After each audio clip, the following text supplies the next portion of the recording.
अब हम लोग इलस्ट्रेशन नंबर 4 में आ जाते हैं। The following figure are collected from the annual report of XYZ limited. इसमें नेट प्रॉफिट कितना दे रखा हुआ है, तो 30 लाख दे रखा हुआ है। फिर आउटस्टैंडिंग 12% शेयर दे रखा हुआ है हम लोग को 100 लाख का। फिर नंबर ऑफ इक्विटी शेयर कितने का दे रखा हुआ है, 3 लाख का दे रखा हुआ है। जब सम्स में आगे बढ़े तो यहाँ पे rate of return on investment 20% हो गया। उसके बाद कॉस्ट ऑफ कैपिटल कितना हो गया, 16%। फिर कैलकुलेट प्राइस पर शेयर यूजिंग गॉर्डन मॉड्यूल। तो हम लोग को गॉर्डन मॉड्यूल यूज करके इसमें प्राइस निकालना है, प्राइस पर शेयर निकालना है। और when dividend pay out ratio is 25%, 50% and 100%। तो यहाँ पे तीनों ही केस में हम लोग को क्या निकालना है, डिविडेंड पे आउट रेशियो जब 25%, 50% एंड 100% है तो उस केस में हम लोग को प्राइस निकालना है। तो ये हम लोग के पास हो गया। तो चलिए स्टार्ट करते हैं।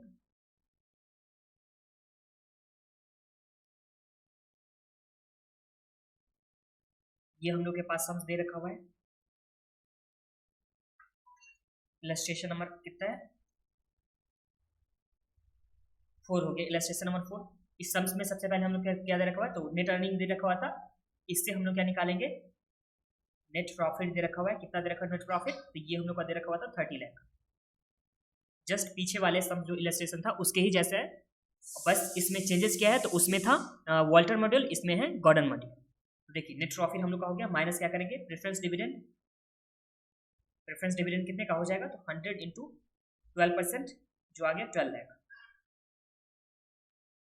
यहाँ पे 18 लाख हम लोग का क्या आ गया, earning available for equity share holder. Divide by क्या करेंगे, नंबर ऑफ इक्विटी शेयर।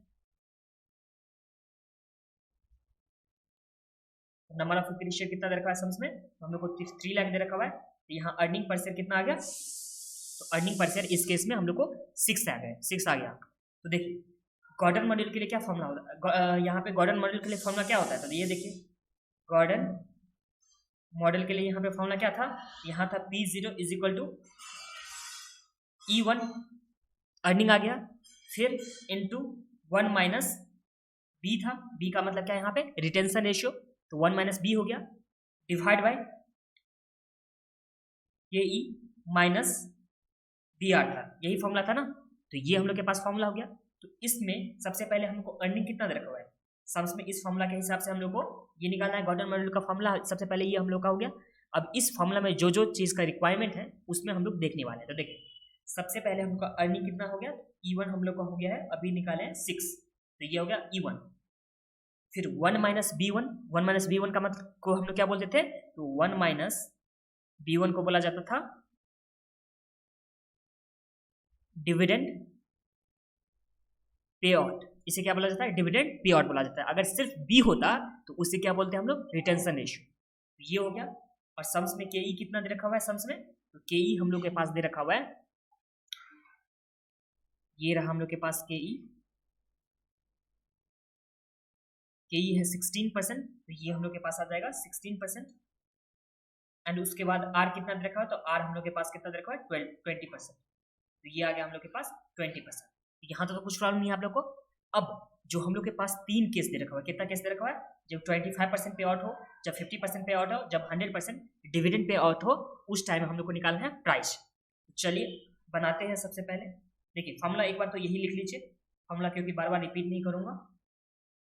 क्या होता है फॉर्मूला, तो P0 is equal to E1 into 1 minus b divide by k e minus B are. ये हम लोग का फॉर्मूला हो गया। इसमें सबसे फर्स्ट केस में when dividend payout is 25%, यही तो फर्स्ट केस था ना, जब डिविडेंड पे आउट कितना था 25%, तो ये आ गया हम लोग का dividend pay out ratio is 25%। तो यहाँ इस केस में 1 माइनस बी कितना हो गया, तो ये हो गया हम लोग का 25%, 1 माइनस बी हो गया 25%। इसे बोला जाता था क्या, डिविडेंड पे आउट रेशियो। और अगर बी देखा जाए तो बी मतलब क्या होता है, रिटेंशन रेशियो। तो अगर 25% पे कर दिया जा रहा है तो रिटेन करके कितना रखा होगा, तो रिटेन करके रखा होगा 100% माइनस 25%। इस तरह से हम लोग का 75% क्या किया होगा, तो 75% रिटेन करके रखा होगा यहाँ पे। तो ये हम लोग का हो गया dividend pay out ratio plus में रिटेंशन रेशियो। और बाकी अर्निंग पर से तो हम लोग को 6 दे रखा हुआ था। एंड उसके बाद जो था के ई हो गया 16 और आर कितना परसेंट, तो 20%। ये हम लोग का हो गया था। तो चलिए हम लोग डायरेक्ट फॉर्मूला में पुट करते हैं। तो P0 इज इक्वल टू क्या था फॉर्मूला, E1 था, तो E1 हम लोग का कितना आ गया 6 आ गया।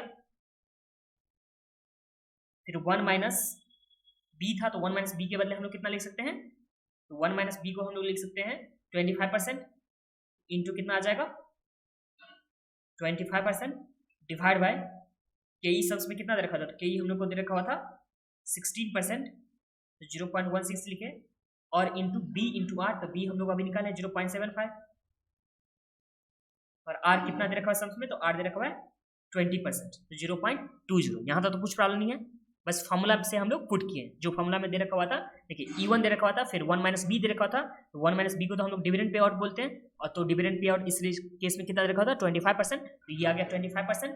फिर डिवाइड बाय के ई होता था, तो के ई के बदले 16% दे रखा हुआ है सम्स में, और उसके बाद माइनस बी आर होता था, तो बी हम लोग निकालें कितना, तो 75%, तो ये 0.75 और आर कितना, तो 0.20। बस इसे सॉल्व कीजिए, तो सॉल्व करने के बाद कितना निकल के आता है 6 इंटू 0.25,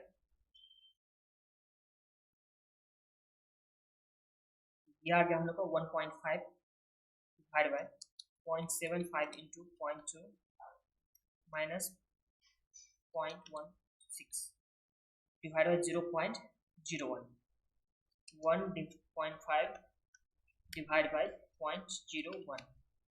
इस तरह से हम लोग का प्राइस कितना आ गया, तो प्राइस आ गया 150, जब डिविडेंड पे आउट रेशियो कितना था 25%।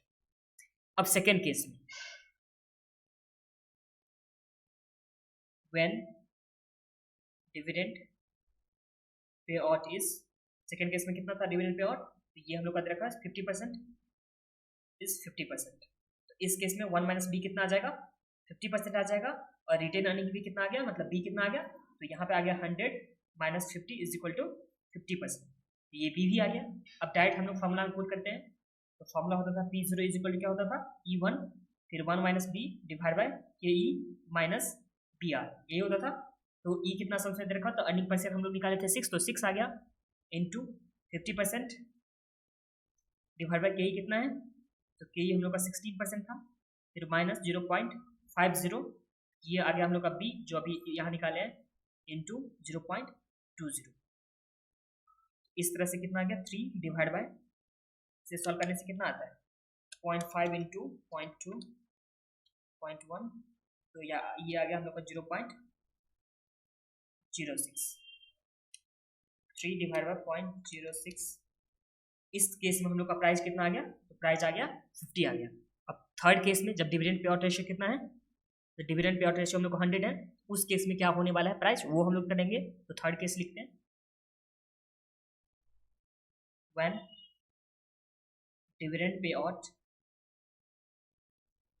रेशियो इज 100%, तो अगर डिविडेंड पे आउट रेशियो कितना दे रखा है 100%, तो इस केस में कितना आ जाएगा, तो ये हम लोग का देखिए 1 minus b is equal to कितना हो गया 100%, यहाँ बी इज इक्वल टू कितना आ गया, तो 100 माइनस 100 इज इक्वल टू 0, यहाँ P0 is equal to earning हम लोग को उसके पास 6 दे रखा हुआ है इंटू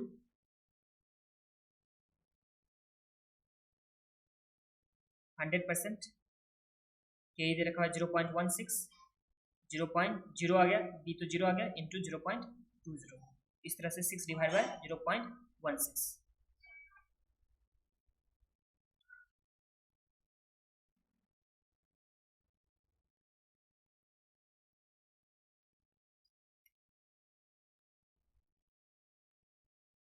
तो ये आ गया हम लोग का 37.5 आ गया। तो इस केस में यहाँ पे डिविडेंड पे आउट रेशियो अगर ऑप्टिमम देखा जाए, तो optimum dividend pay out ratio कितना होना चाहिए, उसे तो हम लोग स्टार्टिंग में ही देख सकते थे। तो देखिए यहाँ आर कितना दे रखा था, तो 20% इज ग्रेटर देन के कितना दे रखा था 16%। तो इस केस में डिविडेंड पे आउट रेशियो अगर ऑप्टिमम देखा जाए, तो ऑप्टिमम कितना होना चाहिए, तो ऑप्टिमम होना चाहिए 0% डिविडेंड पे आउट रेशियो। तो देखिए 0 जब जहाँ जैसे जैसे डिविडेंड पे आउट यहाँ इंक्रीज हो रहा है, वैसे वैसे यहाँ शेयर का प्राइस क्या हो रहा है, डिक्रीज होते जा रहा है। इस केस में बस मेरे को हम लोग को क्या निकालना था, यहाँ पे जो निकालना था वो निकाले सिर्फ 25%, 50% और 100% पे। अगर यहाँ सबसे पूछता क्या कि डिविडेंड का पे आउट रेशियो ऑप्टिमम कितना होना चाहिए, तो हम लोग क्या बोलते हैं 0% होना चाहिए। ओके, और इसी के साथ ही हम लोग का सम्स कंप्लीट होता है। और नेक्स्ट वीडियो में हम लोग देखने वाले हैं दूसरा इलस्ट्रेशन।